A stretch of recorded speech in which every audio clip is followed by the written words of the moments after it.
or credentials. Prestige is everything in the East, and I should not like to be prevented from seeing the Emperor now that the American has been received. The British left Chibora on the 12th of August and had formed a good working relationship with Harris, and he lent them the services of his interpreter, a Dutchman, Henry Huskin. Although they now had access to a reliable interpreter, they would find that all their official and informal dialogue would be conducted through the Dutch language, thus complicating and slowing down their communication with the Japanese. The next day at midday, the British forces arrived at Edo Bay in Kanagawa, and there a Russian fleet lay at anchor. The Russian mission had waited patiently for a fortnight before and was still engaged in making arrangements for a proper reception in the capital. But instead of stopping at Kanagawa, wrote Lord Elgin's secretary Lawrence Oliphant, we were determined to adopt the unprecedented course of sailing straight up to the capital, believing would not only save valuable time, but that the presence of our ships would produce a salutary effect upon the government. So on August the 13th, Japanese officials came alongside and requested a meeting with Lord Elgin. In his diary, he referred to them as princes, but it was more likely that they were ministers sent by the authority of the shogun. He was gravely ill and not expected to live. Elgin was very impressed by their courtesy and professionalism. This was his first real meeting with representatives of the Japanese government. There is no appearance of oppression or fear anywhere, he wrote. It seems to be a matter of course that every man should fill the place and perform the function which custom and law prescribe. I'm afraid, however, they're not much disposed to do things in a hurry. I must discover some means of hastening them if I'm to get my treaty. But the British were entirely unaware of the controversy which their visit had created. They had caused consternation in Kyoto and Edo. The Emperor had been unable to form a consensus among his nobility, and the shogunate was following its own advice and had sensed that the practical course must involve concession to the British. Either way, the arrival of British warships in the heart of the Japanese Empire was entirely unexpected, but the Japanese behaved with an extraordinary sense of composure and open calm. During the previous year, the American consul, Townsend Harris, had received some very wise advice from the chief Japanese interpreter, Moriyama.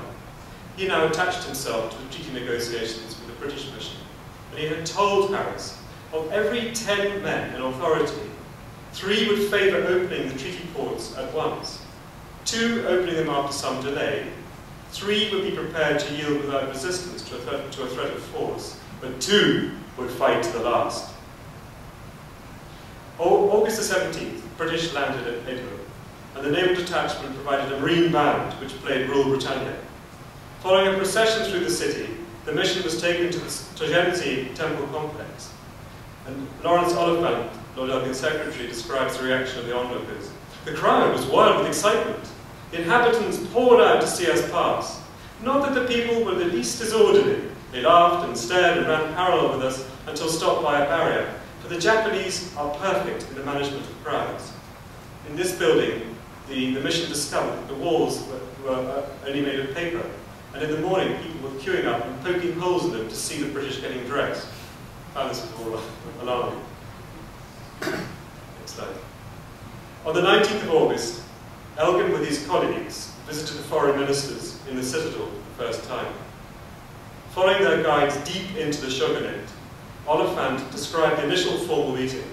Ascending some steps, we passed through a series of antechambers with walls and paper screens until we were finally ushered into an oblong apartment at the far end of which, on the left-hand side, stood 2 ministers behind 2 low square tables and 6 wax candles on single stands. It was here that Elgin realised there would be a mixed reaction to the treaty terms, which he hoped to agree swiftly. He probably wasn't aware of the hostility and division that existed in the ruling cliques. On the 15th of August, 4 days before the first official meeting, the shogun had died and been succeeded by a 12-year-old boy. This important news was carefully concealed from the British, who were not to find out for another 2 months when the French mission returned to Shanghai. And during the remainder of their visit, the authority of the shogun had been vested in a regent minister. The next day, with no time to lose, Lord Elgin requested that the commissioners appointed by the foreign ministers should call on the British residents and formally exchanged their credentials in preparation for signing the terms of the treaty.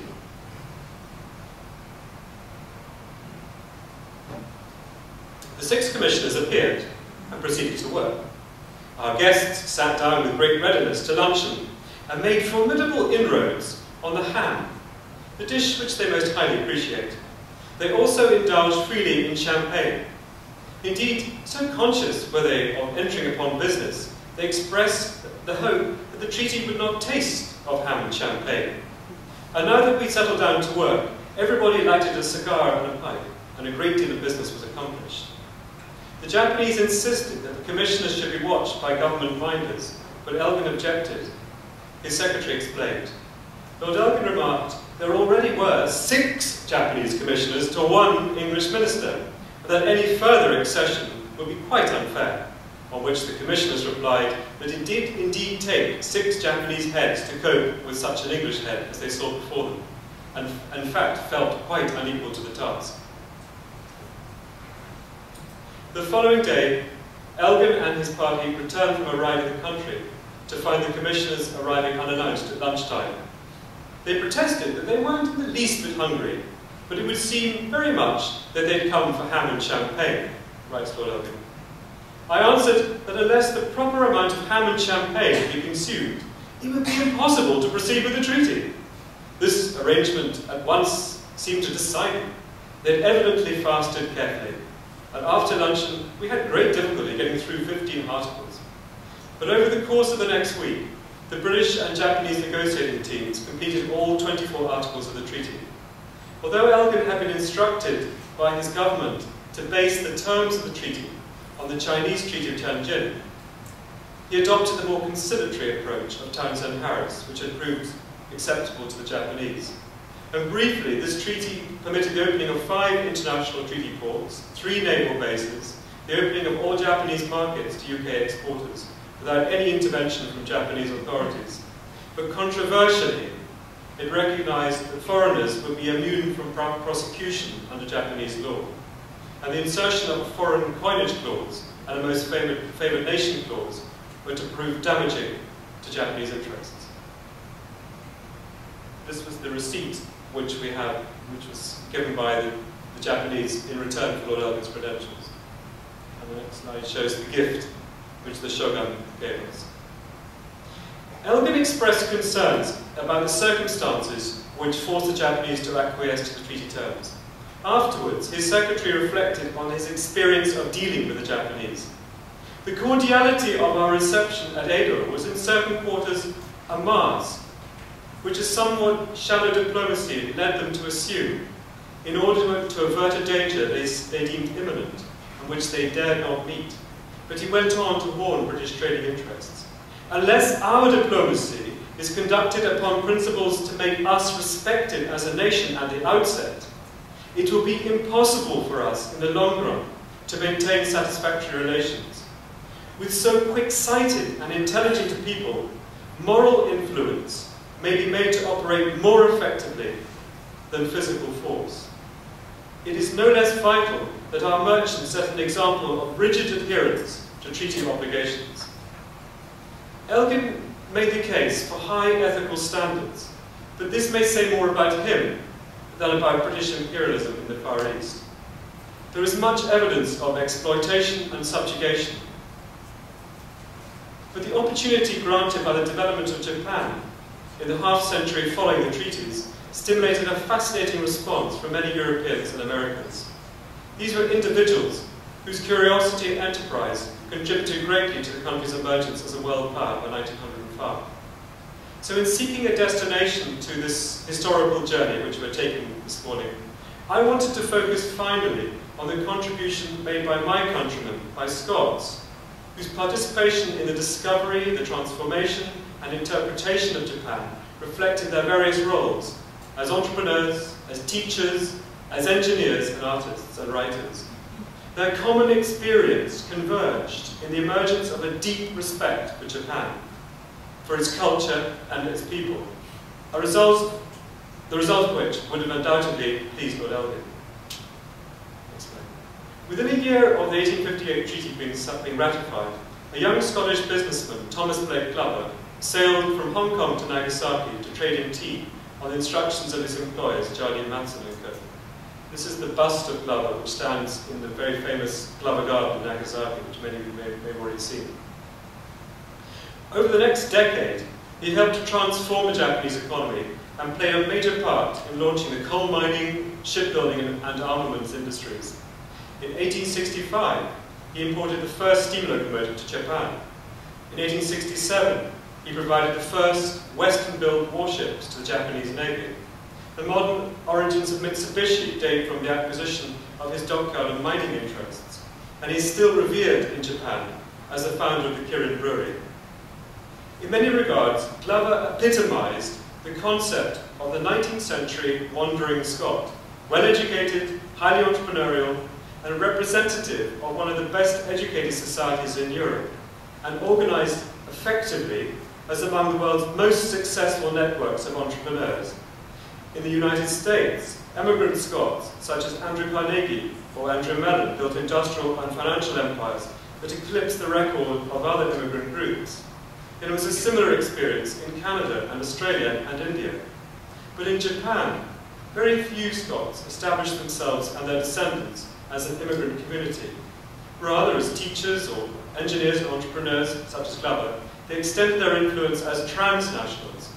And as artists and writers, they absorbed important cultural influences and brought these home to brighten their own native forms. Among the many contributions to the evolution of Japan as a modern state, with which Thomas Glover could be credited, it was his personal involvement in the training and equipping of an entire generation of political leaders, which was probably the most remarkable. The story of the Choshu Five, the spiriting away of the brightest youths of the Choshu clan and their perilous journey to Britain in 1863, perhaps more than any other, symbolizes the synaptic encounter between East and West. On arriving in London, the Five were looked after by Hugh Mackay Matheson, a founding partner of Jardine's, and Thomas Glover's erstwhile boss. He enrolled them in the University College. Matheson, who was an astute Highlander, must have realized the potential of the students entrusted to him.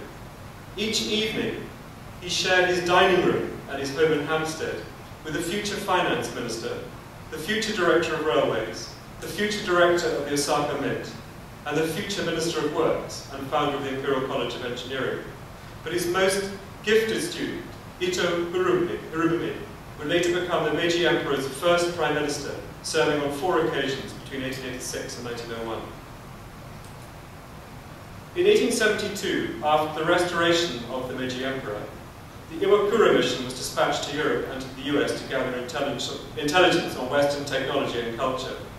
Accompanying the mission as the vice ambassador, Ito, who's shown here later on in his life, retraced the friendships forged from his student days 10 years before. He travelled up to Glasgow, and at Glasgow University, he went to seek the advice of the Professor of Civil Engineering, Macquarie Rankin. Professor Rankin was known as the father of civil engineering. He wanted to ask Rankin what necessary steps should be taken to establish a Japanese armaments industry. And Rankin's advice was simple. Japan would need a steel mill, but first, before that, it would need well-trained engineers.